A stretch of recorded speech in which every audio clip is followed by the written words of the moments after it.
Nah, kesempatan pagi ini saya akan berbagi dengan saudara satu pengajaran firman Allah yang pagi ini saya berikan judul siapakah yang kita ikuti. Karena bagaimana cara hidup kita sebagai orang Kristen, di situ ketahuan yang kita ikuti siapa, daging kita, keinginan kita, atau kita ikuti siapa, Yesus juru selamat kita. Ketahuan dari cara hidup kita. Mari kita akan sama-sama belajar satu tema kebenaran firman Allah yang berjudul siapa yang kita ikuti. Baca dulu ayatnya sebagai pendahuluan, karena selalu saya ingin baca dulu ayat firman. Baca dengan keras, sama-sama kita baca Yeremia pasal 29 ayatnya yang ke-11. Sama-sama kita baca ayat 2, 3. Sebab aku ini mengetahui rancangan-rancangan apa yang ada padaku mengenai kamu. Demikianlah firman Tuhan, yaitu rancangan damai sejahtera dan bukan rancangan kecelakaan, untuk memberikan kepadamu hari depan yang penuh harapan. Sekali lagi munculkan judulnya. Pagi ini kita bahas, belajar, menurut saya ini tema yang penting kita pelajari, yaitu siapakah yang kita ikuti. Pembahasan ini, judul ini siapa yang kita ikuti, ini adalah sesuatu yang penting untuk kita renungkan. Ya, mengapa penting kita renungkan? Alasannya ini, lihat gambar yang pertama ini. Karena ternyata disadari atau tidak, ada banyak orang percaya yang hari-hari ini sedang mengalami namanya kehancuran hidup. Jadi tema firman Allah coba saya kaitkan dengan realita hidup ini. Siapa sih yang kita ikuti dalam hidup kita? Yesus kah? Atau yang lain? Ini penting kita renungkan. Kenapa? Ini alasan, background, latar belakangnya. Karena hari ini ada banyak orang yang ternyata percaya pada Tuhan. Dia itu sedang mengalami namanya kehancuran dalam kehidupannya. Kalau misalnya kita melihat, saya suka katakan orang yang mengalami kehancuran hidup, lama gak ada pemulihan. Kalau orang itu gak percaya pada Yesus, ya wajar lah gitu ya. Tapi kadang-kala kita lihat, bahkan itu mungkin terjadi dalam kehidupan di antara kita. Kita melihat ada orang kehancuran, mengalami hancur hidupnya. Biasanya kita begini ya, kalau kita lihat ada orang mengalami kehancuran hidup gitu ya. Orang itu kita pastikan belum percaya pada Yesus, belum menerima Yesus sebagai Tuhan dan Juru Selamat. Saya tahu biasanya kita pakai kesempatan itu yang terbaik untuk apa? Menyaksikan Yesus pada orang itu. Kesempatan emas. Itu kesempatan pintu yang terbuka lebar buat kita. Lihat orang hidupnya hancur, berantakan, dan kita dapati dia belum percaya pada Yesus. Kita berpikir, wah ini kesempatan emas. Untuk apa? Kita bersaksi tentang Yesus. Kita bercerita tentang Yesus. Tapi kadang-kala begini yang kita dapati. Yang kita lihat itu orang yang hancur hidupnya, berantakan hidupnya. Bahkan kita melihat begini, hampir di seluruh area hidupnya hancur gitu. Dan ternyata kita temukan gini, orang itu percaya pada Yesus. Dan plus dia setiap minggu rajin kebaktian, ibadahnya rajin gitu. Bahkan kita lihat dia aktif gitu loh, terlibat dalam pelayanan di gereja kita. Tetapi yang kita lihat hidupnya berantakan, hancur hampir di area seluruh hidupnya. Makanya ketika merenungkan ini timbul satu pertanyaan begini. Mengapa ya kepercayaan kita kepada Tuhan belum membawa perbedaan dalam hidup kita loh. Ini pertanyaan besar kan. Sudah percaya pada Tuhan, menerima Yesus sebagai juru selamat penolong dalam hidupnya. Ke gerejanya rajin, pelayanannya aktif. Percaya Yesus, percaya. Tetapi kenapa pertanyaannya, kepercayaannya kepada Tuhan tidak membawa perbedaan, tidak membawa perubahan dalam hidupnya. Kepercayaan seseorang itu yang hancur hidupnya, berantakan hampir di seluruh area hidupnya. Kepercayaannya kepada Tuhan tidak membawa hidupnya menjadi lebih baik gitu. Kan membingungkan, kenapa bisa terjadi seperti itu? Ketika saya coba renungkan keadaan ini, saya teringat satu statement gitu ya.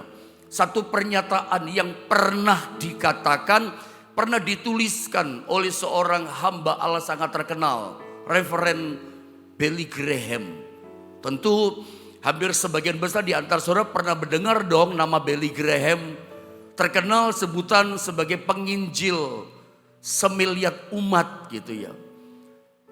Salah satu statement yang pernah dituliskan dikatakan oleh Billy Graham berkata begini. Dia berkata begini, ternyata hanya 15% menurut versinya pendapat Billy Graham.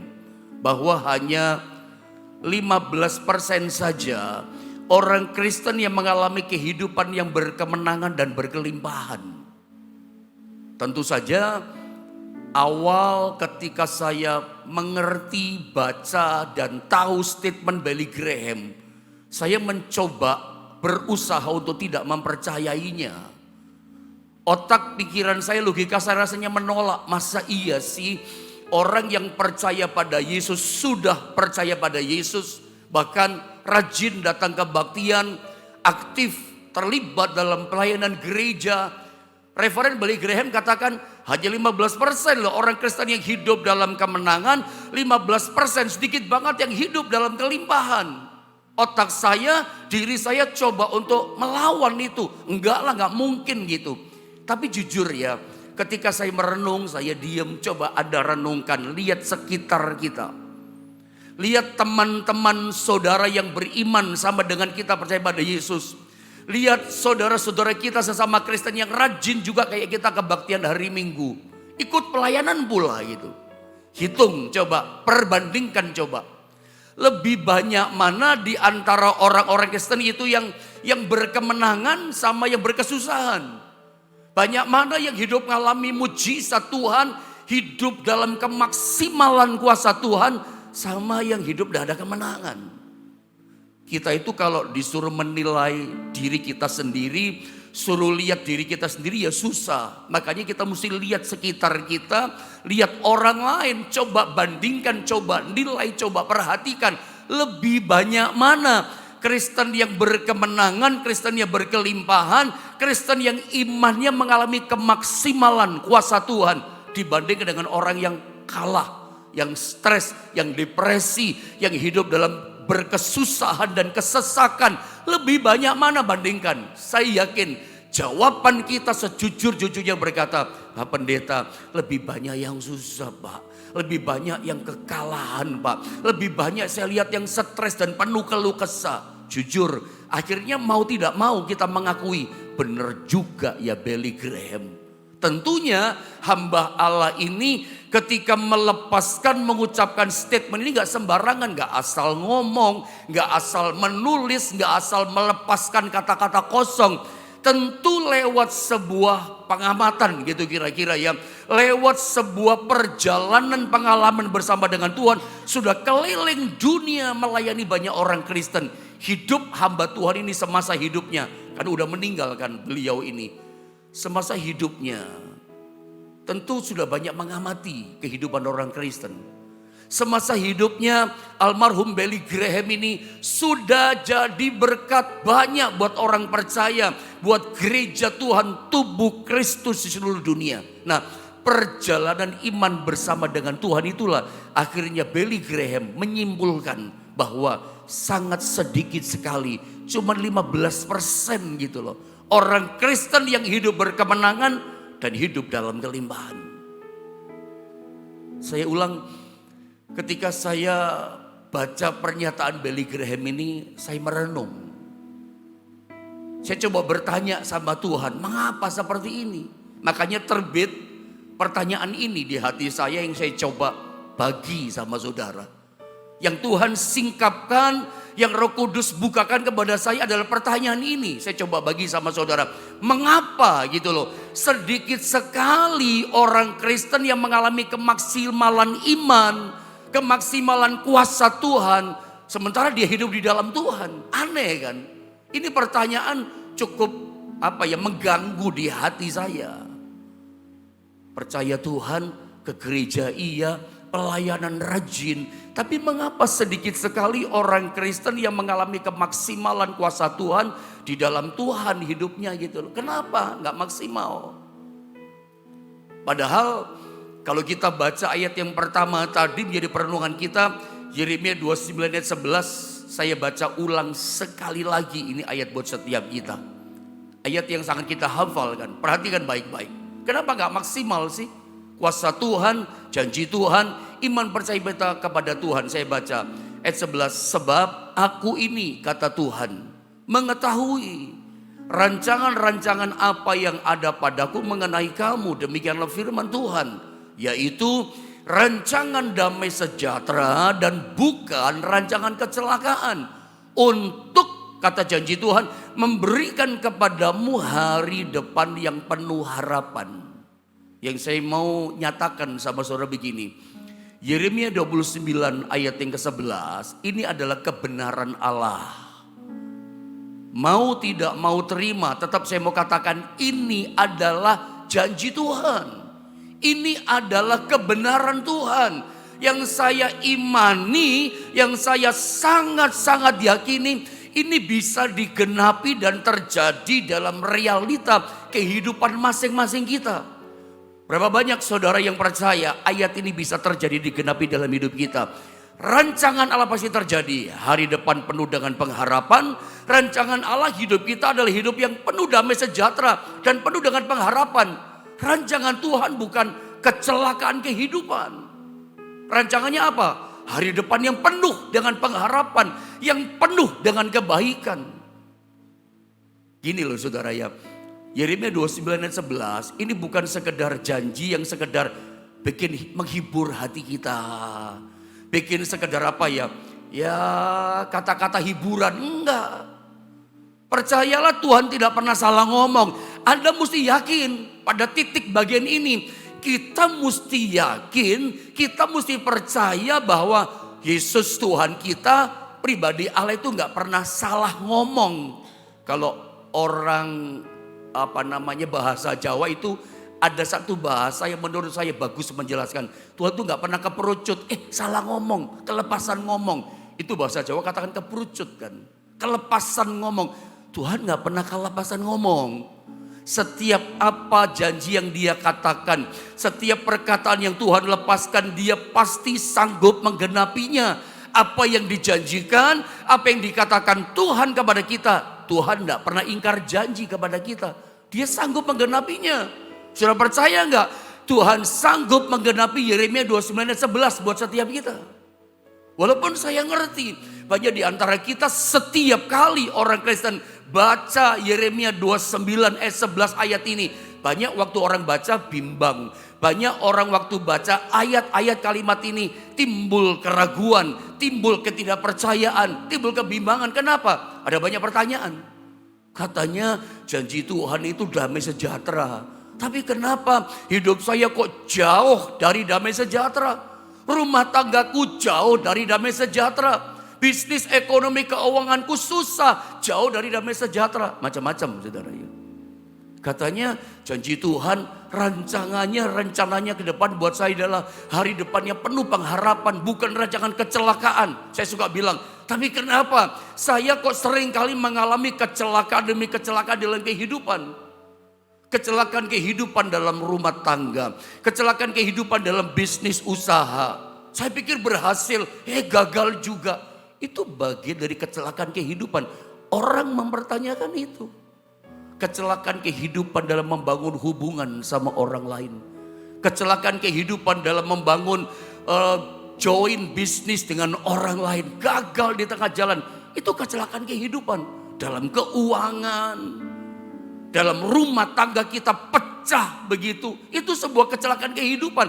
Orang mempertanyakan, katanya Tuhan berjanji rancangannya hari depan yang penuh kebaikan, penuh pengharapan.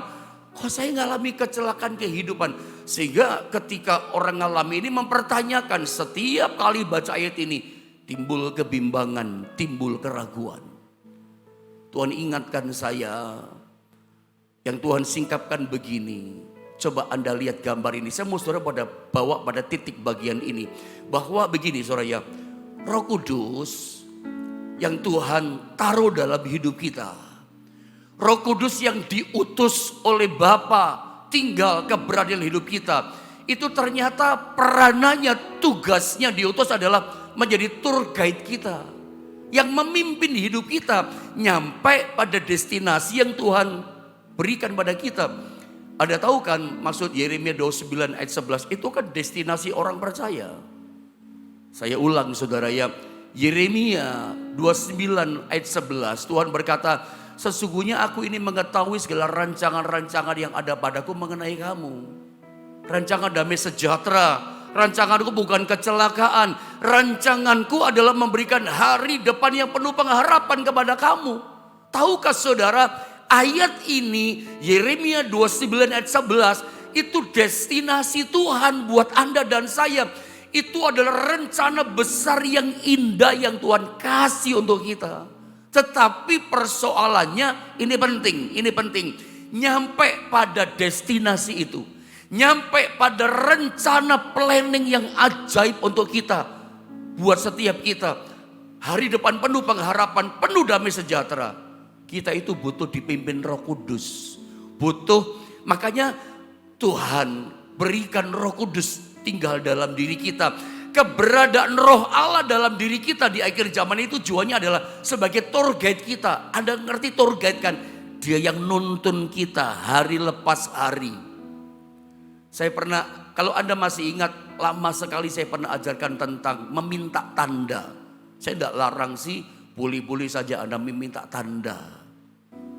Tetapi mungkin lebih tepat begini, apakah tepat ya kita orang percaya minta tanda setelah Roh Kudus pribadi Allah sendiri itu ditaruh dalam hidup kita, ada dalam hidup kita.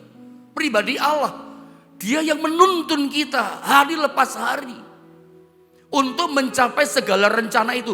Makanya untuk mencapai destinasi hari depan, namanya hari depan berarti di depan kita. Sekarang Anda sudah baik hidupnya. Kerjaan, bisnis, rumah tangga udah manis, udah indah, luar biasa. Meskipun ada masalah, tapi Anda ngalami keajaiban. Tapi di depan ada yang lebih indah. Di depan hari depan kita itu ada yang penuh dengan pengharapan, penuh dengan damai. Nyampe ke situ, ke destinasi di depan kita. Itu kita butuh tour guide, butuh yang memimpin. Nyampe langkah demi langkah. Yang memimpin kita adalah Roh Kudus yang memimpin kita. Makanya Roma 8 ayat 14 munculkan ayatnya, saya baca. Semua orang tanpa kecuali, berarti Anda dan saya. Semua orang yang dipimpin oleh Roh Allah, Roh Kudus, dia adalah anak Allah. Siapa kita? Kita anak-anak Allah.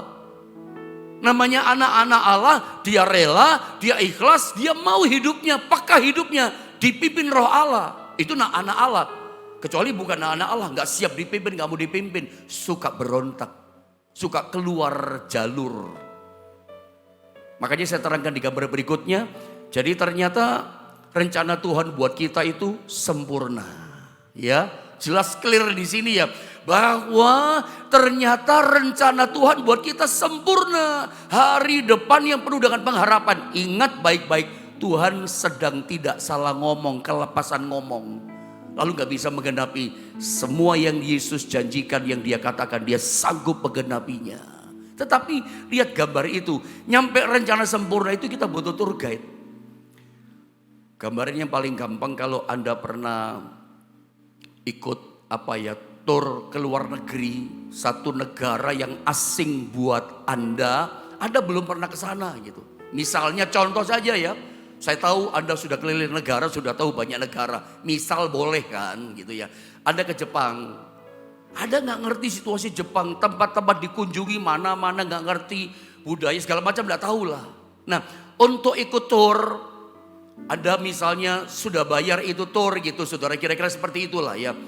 Nanti biasanya tour itu menyiapkan perjalanan saudara. Sama dengan Tuhan, begitu Anda percaya sama Dia, Tuhan persiapkan sebuah perjalanan buat kita. Hari pertama tujuannya ini. Hari kedua ini. Tempat ini dikunjungi ini. Bukan satu hari, bukan satu tempat, 2-3 tempat. Makanya ada waktu, ada timernya. Tempat ini cukup 1 jam. Tempat ini setengah jam, cepat-cepatan ya. Karena tempat yang ketiga hari itu mungkin jauh, ada jamnya juga. Nah kadang-kadang kita itu, orang Jawa katakan sakarepe dhewe gitu saudara ya. Apalagi kalau ada ke Israel ya. Kadang kita begitu nyampe satu lokasi, tek di situ, itu ribuan orang. Misalnya di tembok ratapan. Ada yang baru pertama kali ke sana pasti asing kan. Itu ribuan orang dari berbagai macam bangsa. Makanya tour guide kita ngomong apa? Lihat bendera kita ini ya, ikuti saya ya. Kemana saya jalan ikuti ya, supaya basmen tidak kesasar. Ikuti langkah saya. Ayo sekarang kita masuk bus ya. Habis waktunya. Ayo masuk bus. Tapi maaf, ada di antara satu orang rombongan tour itu mengatakan gini. Ya masuk duluan, berangkat duluan. Saya masih shopping, masih belanja ini dulu. Ada seenaknya belanja sama saudara. Ya, saya mau belanja, berangkat duluan. Ada belanja lama sekali, busnya udah berangkat. Anda ketinggalan, Anda tersesat, Anda kesasar. Anda jadi marah. Anda kira-kira marah komplain sama pihak travel, marah-marah, cengli gak seperti itu? Anda marahin. Menurut saya gak cengli loh. Yang salah siapa? Anda yang salah, kita yang salah. Kan sudah ada aturannya. Jadwalnya udah dibuatin, bukan cuma jadwal dibuatin perjalanan. Pihak travel sudah mengutus seorang utusan tour guide menuntun per hari, menuntun setiap destinasi tempat tujuan. Kenapa tersesat? Gak nyampe tujuan yang direncanakan oleh pihak travel. Kitanya gak nurut mau dipimpin. Kita mau langkah sesuka kita sendiri, belanja semau kita. Pantesan ketinggalan, pantesan tersesat. Yang lain udah nyampe destinasi yang indah jauh di sana, kita enggak. Enggak dapat apa-apa, enggak lihat tempat itu, enggak ngalami tempat itu, enggak merasakan tempat itu. Kenapa? Kita semaunya sendiri, ada jelas ya. Kadang kita kan begitu kan saudara. Makanya Anda ingat gak kisah yang saya suka ajarkan sama saudara? Sungguh tidak masuk akal bangsa Israel gagal masuk tanah Kanaan. Padahal apa? Tuhan langsung jadi tour guide mereka. Memimpin langsung, bukan malaikat yang pimpin mereka. Tuhan langsung pimpin mereka. Siang hari lewat tiang awan, malam hari lewat tiang api. Jalan itu bergerak, tiang awan, tiang api. Kadang berhenti, mereka berkemah. Begitu bergerak, mereka jalan. Gak masuk akal kan tersesat. Kenapa tersesat? Gak masuk akal. Kenapa? Yang keluar dari tanah Mesir itu ngomel terus, gak mengikuti dengan baik. Tersesat mereka. Banyak yang binasa di padang gurun. Banyak, maksud saya banyak yang gagal tidak masuk tanah Kanaan. Gak masuk akal sebetulnya. Dituntun langsung kok. Ya karena pemberontakan, gak nurut. Dituntun menghadapi masalah, situasi gak enak, berontak, Musa mau dibunuh. Pemberontakan kepada Musa sama dengan pemberontakan persekutuan kepada Tuhan. Itu kan yang terjadi sampai capek hati Tuhan. Berulang kali terus mereka berontak. Padahal dituntun langsung, meskipun lewati tidak ada air, kan ada Tuhan sebetulnya. Kadang tuntunan Tuhan sama kita hari lepas hari, kita rasanya gak bisa terima. Kok gini ngalaminya? Tak pikir berhasil, tapi tahu-tahu ada kemerosotan. Tidak selalu ketika langkah kita dipimpin oleh tour guide kita, Roh Kudus yang diutus oleh Bapa, setiap hari itu indah loh. Tapi ujungnya Anda akan lihat hari depan yang penuh dengan pengharapan, membawa hidupmu damai, sejahtera. Kadang naik, kadang turun, tapi nyampe di tujuan. Tujuannya apa? Destinasinya hari depan yang penuh pengharapan itu. Tapi kitanya gak berontak kan. Baru ngalami dituntun yang gak nyaman. Mungkin kemarin ada di antara saudara yang dengar firman. Ya aku itu orangnya Pak Pendeta.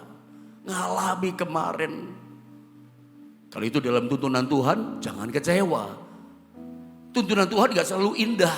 Kadang turun, kadang naik. Tapi itu dalam rangkaian target perjalanannya menuntun kita. Makanya saya katakan begini, statement ini penting.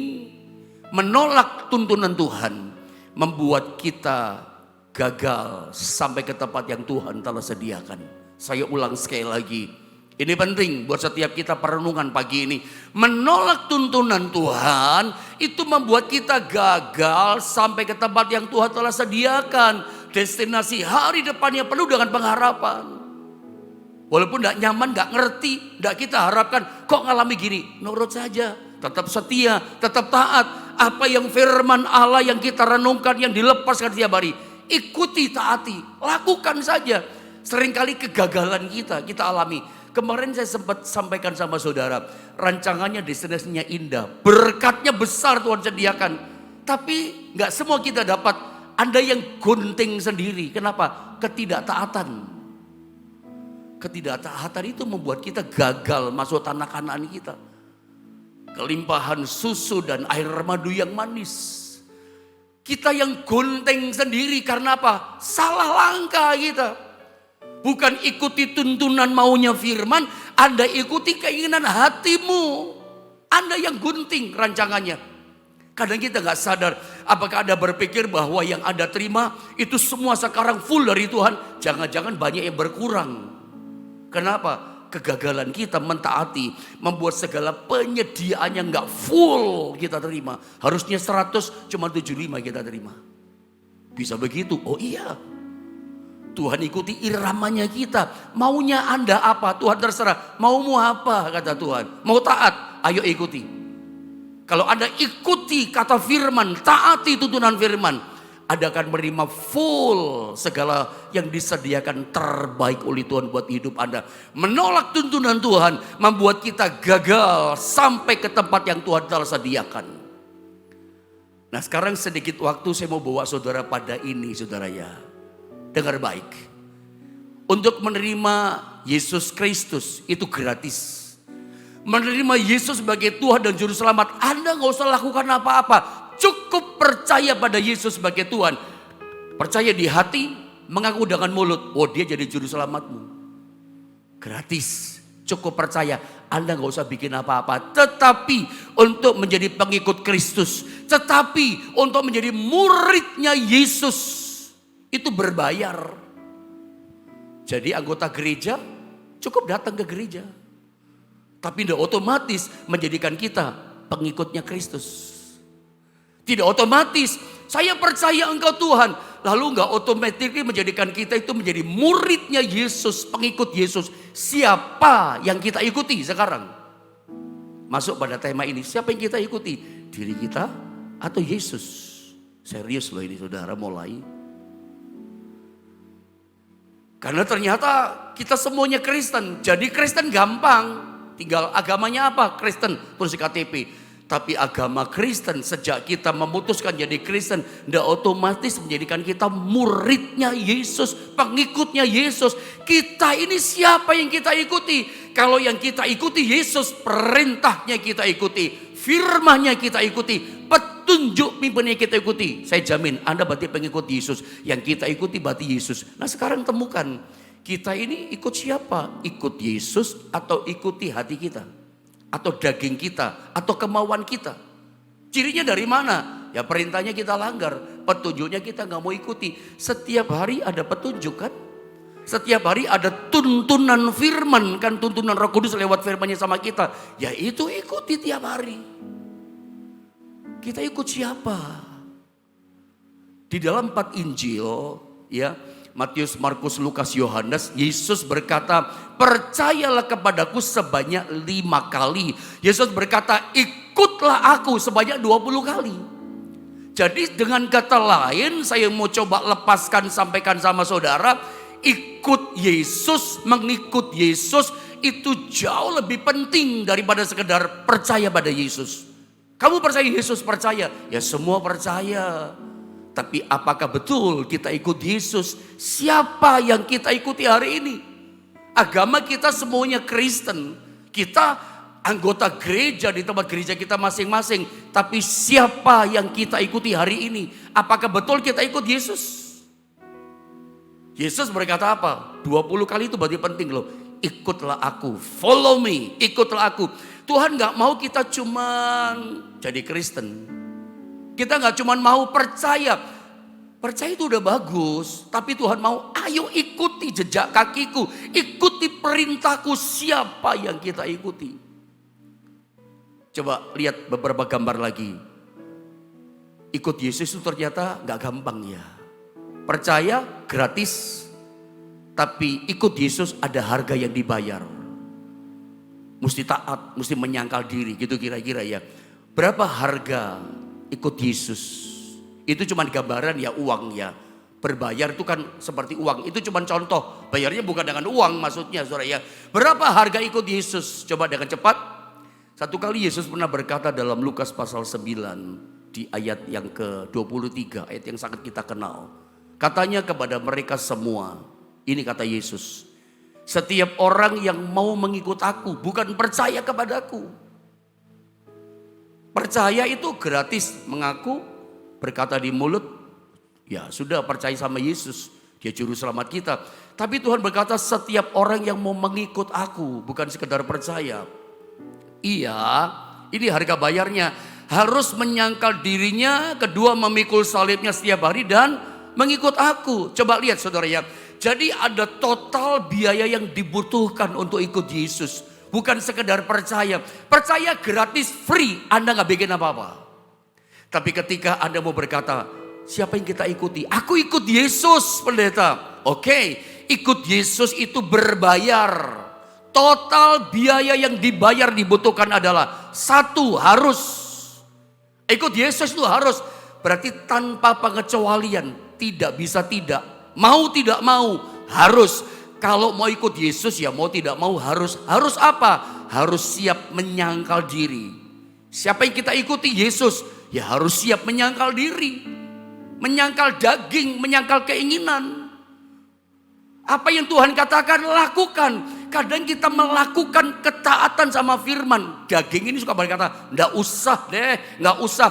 Roh menurut, daging lemah. Daging itu suka menarik kita enggak taat sama Tuhan. Anda harus tahu itu. Makanya bayarnya itu adalah harus dikatakan menyangkal diri. Yang ketiga adalah memikul salibnya. Jadi nggak cukup menyangkal diri, masih ada plus lagi memikul salibnya. Berapa hari sekali saudara? Setiap hari, nggak ada diskon.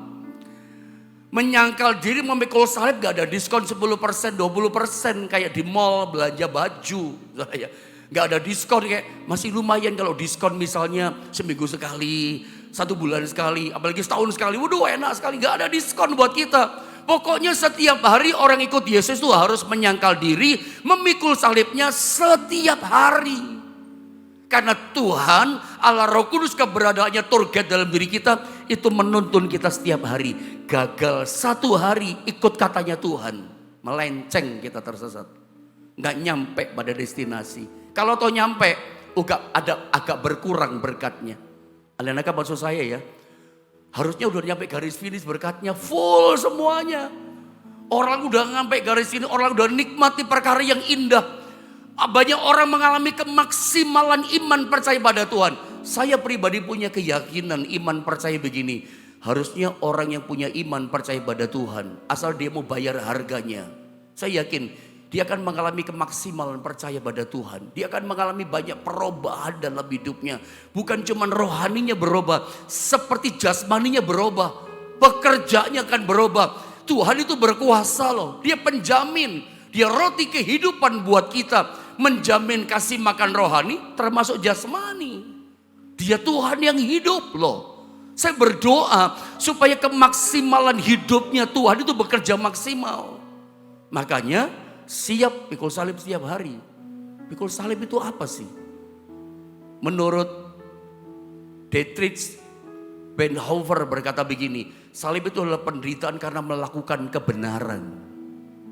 Kebenaran itu kalau dilakukan menderita loh daging ini, melakukan kebenaran. Perang dalam diri kita. Dilakukan gak ya?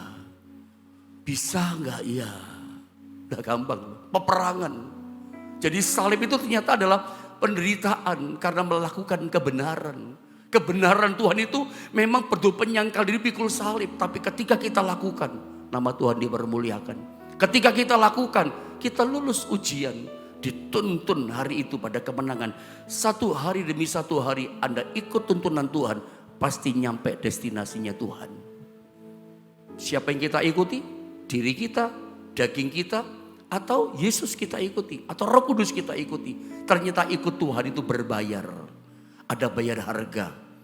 Ya siap pikul salib, menyangkal diri setiap hari. Dan ketika kita ikuti taat perintahnya, tidak usah khawatir. Apapun masalahmu hari ini, tapi Tuhan katakan, damai sejahtera pasti engkau alami, hari depan penuh pengharapan pasti jadi bagian kita. Mari kita sama-sama berdoa saudara ya.